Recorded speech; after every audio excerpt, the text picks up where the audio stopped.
Hi guys, welcome back. Thought I'd do a bit of a different review this time.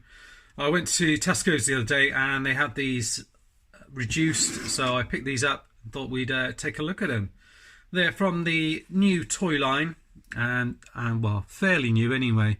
It's probably been around for about a year or so now, but it's the kind of newest incarnation of the Turtles from the Nickelodeon series Rise of the Teenage Mutant Ninja Turtles. And we've got three figures to take a look at. We've got Splinter, Raphael, and a new bad guy called Meat Sweats. So I thought we'd take a look at them all together. Yeah, they were reduced out, so I just thought I'd take a quick look. So on the back here, they were in better condition, the boxes anyway. They're just because they've been in my car. But on the back it says, rise up deep in the sewers of New York City live 4 Teenage Mutant Ninja Turtles who have been trained in the way of ninjutsu and are ready to become the heroes they were always destined to be. Raph, Leo, Donnie and Mikey must work together as they battle bizarre mutants and discover a hidden world they never knew existed. So, oh look, they've got different things on the back here. But I didn't realise that. So on here, at the back here, mutant species, mutant rat, weapons, TV remote and tail, and then you've got origami, ninja, species unknown, mystical power, teleportation. Then you've got April O'Neil, human, weapons, spaceful bat, and then you've got Meat Sweats, Pig Mutant, he's got a meat tenderizer, and then you've got Baron Draxum, whose weapons are Skeetos. So it doesn't appear to be a shredder in this one, and then you can see all the different figures that are in the line. So let's open this guy first and take a look at him. It looks as if they're fairly easy to get into.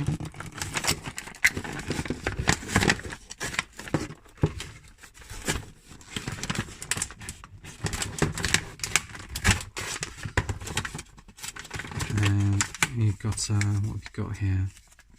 Oh, so this is some of the other stuff that's in the line. So I do like that they do these. So you've got some giant figures, and then you've got the massive playset as well. Well, that's pretty awesome, isn't it? And then some other bits and pieces, some of the vehicles that they do in the line. I do miss having these with things. And then you've got him in his kind of little clamshell here. And you pop out this. And he's got some other little weapons here as well.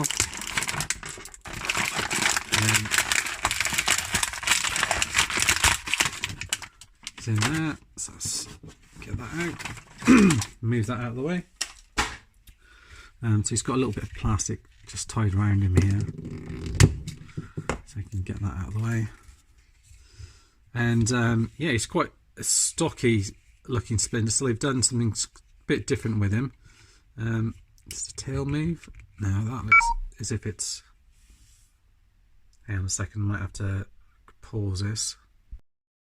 Right, sorry about that. I noticed my phone was just about to die, and so I thought I'd cut it off quick. Yeah, the tail, as I was saying, it doesn't appear to be movable.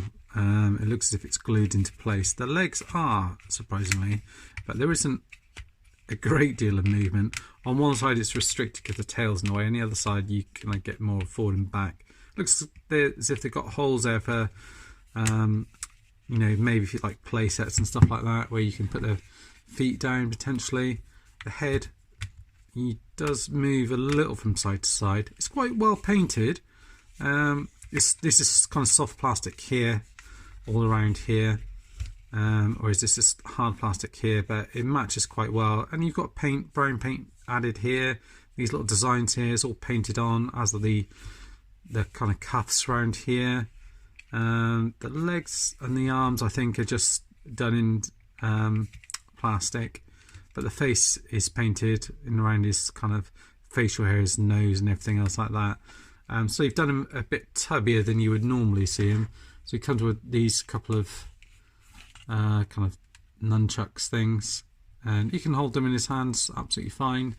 There's only one of his hands that has got the option to hold anything. So yeah, so he can hold his stick like that. I don't know if that... Oh, this comes out. Oh, I see. So that's then a sword. That's a crafty one. And the arms, as you can see, are kind of on ball pegs, so they can kind of move up and around. And no, the arms don't rotate around there. So that's the main bit of movement, is in these arms here, on this figure anyway. But I'll tell you, he's pretty cool. A little bit different to Splinter. So a bit of a different design from the sort of skinny Splinter that you've got there. So I'll just pop them off to one side, and then we'll have a look at Raphael. So again, same thing on the back of here, got the same figures, but then it just goes into talking about the turtles themselves and their different weapons, and they're all different types of turtles. So Raphael is a snapping turtle, Leonardo is a red-eared slider, Donatello is a soft-shell turtle, and Michelangelo is a box turtle.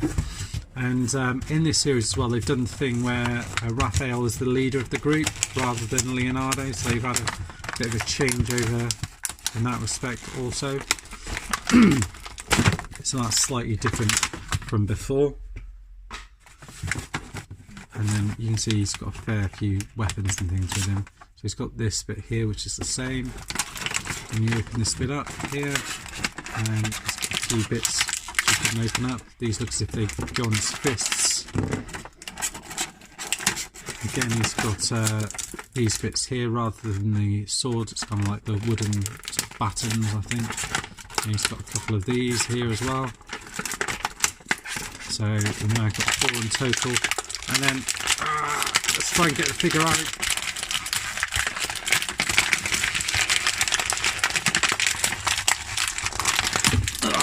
There we are. So it's always a struggle trying to do that, but we did it in the end. So here we are. We've got Raphael. The head does rotate around somewhat. He's got this thing here, which is, so it can rotate all the way around. I think it's just, it kind of goes around on an angle. Eyes and face of paint, it's like 2 different bits here. So it's green plastic and the red plastic here, which have almost been like glued together. It's kind of got more of a rocky shell on the back here. His arms rotate around here. It's also got a bend in the arm, and that rotates around, and then the fists themselves rotate around here as well. So a good deal more kind of movement in this figure than you do on Splinter. The legs as well, move forward, back, can move them out to the side here. You've got rotation of the knee here, decent bend, and movement here forward and back. So it actually looks as if you've got a lot more articulation in these figures than you do on the other ones. So yeah, so that's pretty good. And then yeah, you can hold these in here, or you can hold them in his hands also. So I'm going to put them in here for now. I think that's how they're supposed to go in, or like that maybe, as it shows them on the back. And it doesn't, but it seems like a better fit down here, kind of turn off to the side here, and then these bits here, it kind of has them as fists, it looks like, and it looks like they just kind of fit around here. So I think this is like a super mode sort of thing. It does look as if it's a right and a left here, and you just have to rotate, get the arms in like that. There we go. Yeah, so we can use these as these kind of super punches. Yeah, and he's kind of holding them like that, and you can also hold. These are soft plastic as well, so they are a bit more pliable, so you can hold them in his hand like that. So yeah, altogether not a bad looking figure. The very different look to what we're used to, I think. But yeah, it's kind of a new updated version, isn't it? Still stands up pretty well. Lots of articulation. Be interesting to take a look at this next guy because he's a new character. He's a pig mutant. So we'll open up this guy here. Take a look at him. So his comes off a little bit easier. Here's the same as Splinter's. Back here. And let's see if we can get him out. I didn't actually notice the tie. There are actually ties at the back, so you can kind of unravel them rather than pull them straight out of the packaging. So I'm just pulling the figure out. So he gets this thing here, which I'm not quite sure what that is, or if that's part of his tenderizer, I'm not sure. This figure is a little bit bigger than the others.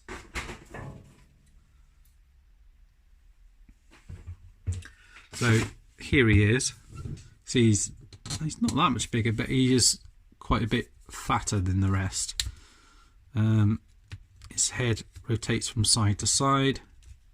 Oh, legs move forward and back. Oh, and out to the side as well. This bit's here soft plastic. This bit's painted and looks like it's airbrushed because it kind of fades into this lighter pink colour, which is really nicely done. And lots of paint on here, which just looks like tattoos, but I'm not sure if it is supposed to be. Looks like these bits are supposed to come off, which I think is supposed to be like this. So I don't know if this is like from the cartoon that he does something with his hand and it's like this meat sweats thing. He's also got waist articulation there. Yeah, it's pretty good actually. The arms rotate all the way around. You can sort of bend them forward and back, swivel round. You can rotate the hands around here as well, and you can also hold this meat tenderizer in his hand. This is kind of soft plastic again, so there we go. So it's not the best fit in there, it just seems a little bit loose, but he is able to hold it. Yeah, I think that's pretty good. I think as a set they look nice. I don't think I'd be after picking up all these guys full price, but for I think what they were £4 each at the time. So yeah, I think if you can get hold of these guys cheap and you're a vintage Turtles fan, it's worth getting hold of. That's it guys, thanks for watching and I'll see you next time. Bye bye for now.